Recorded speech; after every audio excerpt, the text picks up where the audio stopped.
Apakah hukum puasa tapi tak semayang? Molek eh? Molek berlaku ni.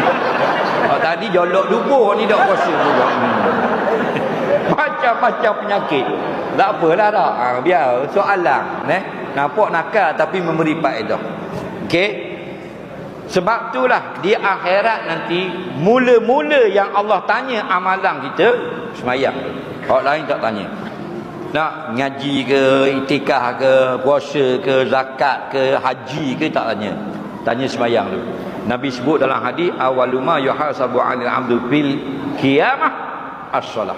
Awal-awal amalan yang Allah akan tanya seorang hamba pada hari kiamat, sembahyang dulu. Sebab tu ulama berkata bila sembahyang kita dah okey, baru ditanya amalan yang lain. Sembahyang tak ada, jengkreng. Tapi berlaku juga. Puasa tak semayang. Ada yang semayang tak puasa. Hak paling berat kali semayang pun tak, puasa pun tak, raya. Spek mata hitam lawa pada tu imam dia.